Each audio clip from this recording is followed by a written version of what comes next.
Episode के शुरुआत में हम वान को देखते हैं जो याद करता है कि जब वो और गुंगतान जेल में ही थे तब वोंजुंग उनके पास आई थी और उसने एक आदमी के बारे में एक कहानी सुनाई थी।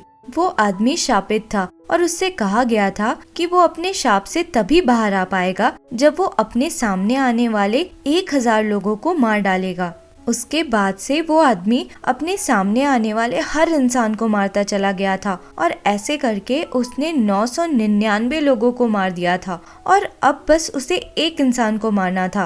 पर तब उस आदमी की माँ जो उसका वेट कर रही थी उसके सामने आ जाती है। अब उस आदमी को अपने 1000 पूरे करने के लिए अपनी माँ को मारना पड़ता, पर तभी बुद्धा खुद उस आदमी के सामने आ गए थे और उसे अपनी माँ को मारने से रोका था। उसके बाद से वो आदमी सिर्फ अच्छे काम करने लगा था और फाइनली उसे शांति मिली थी। कहानी सुनकर वान पूछता है कि तुम्हें क्या लगता है, हमें भी उसके जैसे माफी मिल पाएगी क्या? तो वोंजुंग कहती है हाँ बिल्कुल, क्योंकि तुम दोनों ने इतनी तकलीफ और इतना दर्द सहा है जितना कोई सोच भी नहीं सकता। नेक्स्ट सीन में हम जोहान को देखते हैं जो ऑक्सीजन सपोर्ट में था। बेहोशी की हालत में भी वो अपने और गुंगतान की फाइट को याद कर रहा था। दूसरे कमरे में मिस्टर चैंग स्पेशल वाली बुलेट तैयार करके अपनी गन्स में डाल रहे थे। वो जोहान के पास आकर बोलते हैं कि तुमने अपनी जिम्मेदारी बहुत अच्छे से निभाई है, अब मेरी बारी है उस जिम्मेदारी को कंटिन्यू करने की। मिस्टर चैंग जब गन्स लेकर निकल रहे थे तो जोहान के कमरे से एक ब्राइट लाइट आती है। दूसरी तरफ हम मीहो को देखते हैं जो कहीं जा रही थी। अचानक से उसके सामने कई सारे लस्ट डेमन्स आ जाते हैं जो उसे देख उसकी तरफ दौड़ते हैं, पर मीहो तक पहुंचने से पहले ही वो ब्लास्ट होकर गिर जाते हैं।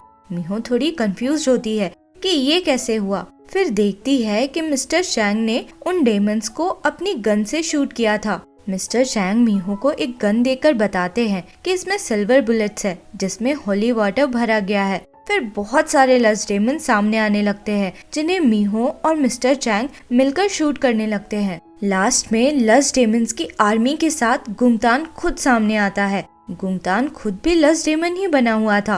वो मीहो को मारने के लिए बढ़ने ही वाला था, तभी वान वहाँ आकर एक शील्ड वाला सर्कल बना देता है। मीहो वान से कहती है कि उसे सबसे ऊंचे वाले पहाड़ पर जाकर बैरियर बनाना है। वान से बात करते हुए वो वान के आँख में मैजिक मार्बल का टुकड़ा भी देख लेती है। वान लस्ट डेमन्स को मारता हुआ मीहो के लिए रास्ता क्लियर करता जाता है, पर फिर गुंगतान आकर वान से फाइट करने लग जाता है। मीहो लस्ट डेमन्स को शूट करती हुई आगे बढ़ रही थी, पर एक लस्ट डेमन मीहो तक पहुंचकर उसे मारता है।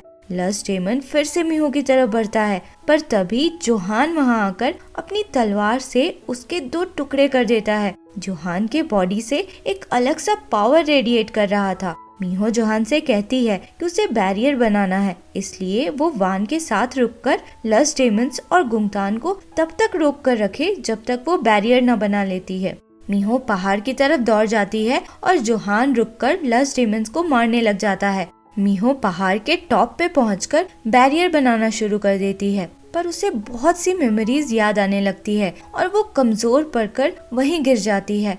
मीहो अपने आप को कोसते हुए रोने लगती है। तभी वो बेकजो को देखती है जो उसे समझाती है कि डरना कमजोरी नहीं है। बेकजो मीहो को मोटिवेट करने लगती है और मीहो थोड़ी नॉर्मल होती है तो बेकजो गायब हो जाती है। इधर गुंगतान वान पे भारी पड़ रहा था। गुंगतान कहता है मैं तुम्हें मारने की कोशिश नहीं कर रहा, तुम भी वही हो जो मैं हूँ। तुम्हें भी उन लोगों से नफरत है जिसने हमें ऐसा बनाया।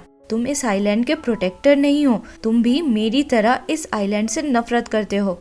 वान जोहान की तरफ देखता है जो लस्ट डेमन से फाइट कर रहा था और उसे पुकार कर कहता है कि कुछ देर गुंगतान को बिजी रखो।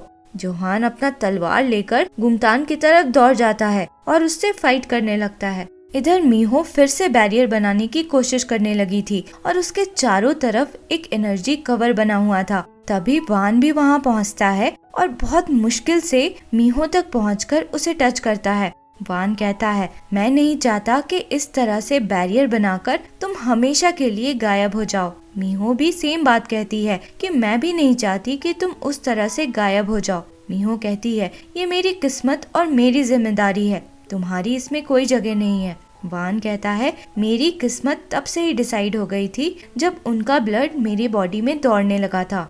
वान मीहो को हक कर लेता है और उसका हाथ धीरे धीरे अपनी आँख की तरफ ले जाने लगता है। मीहो समझ जाती है और खुद को छुड़ाने लगती है। वान कहता है, मैं बहुत लंबे समय से यहाँ हूँ, अब मैं थक चुका हूँ, मैं आराम करना चाहता हूँ, मेरी हेल्प करो कि मैं आराम कर पाऊँ, यही मेरी लास्ट रिक्वेस्ट है। वान मीहो का हाथ अपने आँख के पास ले आता है तो मार्बल का टुकड़ा उसके आँख से निकलकर मीहो के हाथ के अंदर चला जाता है, जिससे मीहो के अंदर का मैजिक मार्बल कंप्लीट हो जाता है। वान वहाँ से जाने लगता है। उस समय उसका चेहरा लस्ट डेमन का फॉर्म लेने लगा था। इधर जोहान गुंगतान से लड़ता हुआ अब थकने लगा था। तभी वान वहाँ पहुँच जाता है। गुंगतान और वो दोनों ही लस्ट डेमन्स के फॉर्म में थे। गुंगतान कहता है, अब न तुम मेरे भाई के जैसे लग रहे हो, अब भी देर नहीं हुई है, हम दोनों मिलकर इन सारे इंसानों को मार डालेंगे जिसने हमें ऐसा बनाया है।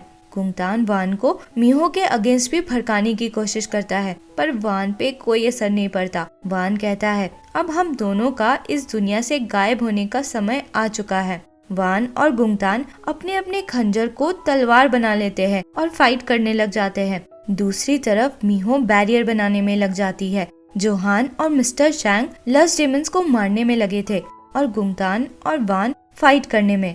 गुंगतान वान का तलवार तोड़कर उसके अंदर अपना तलवार घुसा देता है।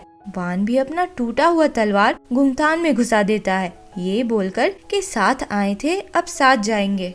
इधर मीहो भी बैरियर कंप्लीट कर लेती है, जिससे सारे लस्ट डेमन्स गायब हो जाते हैं। वान और गुंगतान भी गायब होने लगते हैं। उस समय वान को मीहो के साथ बिताए मोमेंट्स और उसकी बातें याद आने लगी थी और यही सब सोचता वो भी गायब हो जाता है। बैरियर बनाने के बाद मीहो वान के बारे में सोचकर रोने लग जाती है। उस समय हम व्हाइट रोब वाले आदमी को भी देखते हैं जो ये सब देखकर गुस्सा हो रहा था, और योमजी को भी देखते हैं जो खुश हो रही होती है। सीन शिफ्ट होता है और अब हम 1 साल बाद का देखते हैं, जहाँ वो व्हाइट रोब वाला आदमी किसी बैग के पर्पस के बारे में बात करता है। फिर हम योमजी को देखते हैं जिसके सामने व्हाइट रोब पहनकर एक आदमी आ जाता है। फ्लैशबैक सीन में हम देखते हैं कि जब योमजी छोटी थी तब इस आदमी ने उससे कहा था कि जिस दिन दुनिया सफेद रोशनी से भर जाएगी उस दिन दुनिया की सारी बुराई खत्म हो जाएगी और तुम्हें बचाने वाला यानी कि गुंगतान भी अंधेरे में समा जाएगा, और वैसा होने से रोकने के लिए तुम्हें हमारी हेल्प करनी होगी।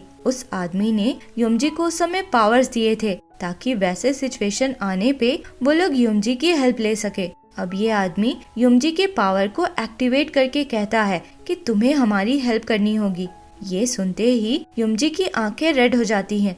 दूसरी तरफ हम जोहान को देखते हैं जो एक्सॉर्सिज्म कर रहा था। अब वो काफी सीरियस सा रहने लगा था और गुंगतान से हुई लड़ाई में उसका एक कान डैमेज भी हो गया था। मीहो अब सॉल वापस जा चुकी थी और अपनी कंपनी की प्रेसिडेंट बन चुकी थी, पर अब भी वो वान को याद करती रहती थी। इधर योमजी एक जगह जाकर कुछ पत्थर हटाती है और उसे वो खंजर मिलता है जिससे बहुत पहले वान और गुंगतान को बंद किया गया था। उस खंजर पे बेक नाम लिखा हुआ था। वो खंजर निकालती है तो सब कुछ हिलने लग जाता है भूकंप की तरह, जिसे मीहो अपने ऑफिस से ही फील कर लेती है, और वान का खंजर जो उसने अपने पास रखा हुआ था वो भी वाइब्रेट करने लग गया था। जोहान भी देखता है कि उसके चर्च के एक फोटो पे ब्लड आ गया था और उसमें बना खंजर चमकने लग गया था। मीहो जोहान को कॉल करके इसी बारे में बात करती है। मीहो फिर अपने ऑफिस में बने एक हिडन रूम में जाती है जहाँ से वो तामरा और बैरियर पे नजर रखती थी। मीहो मन में सोचती है कि उसे फिर से दुनिया को बचाना होगा, पर सवाल ये था कि क्या वान फिर से वापस आ पाएगा। और इसी के साथ हमारा 2nd सीजन खत्म होता है। कमेंट करके जरूर बताएं कि आपको ये सीरीज कैसा लगा और आपको क्या लगता है वान वापस आ पाएगा क्या। और अगर एक्सप्लेनेशन पसंद आया हो तो लाइक, शेयर एंड सब्सक्राइब करें। Thank you for watching.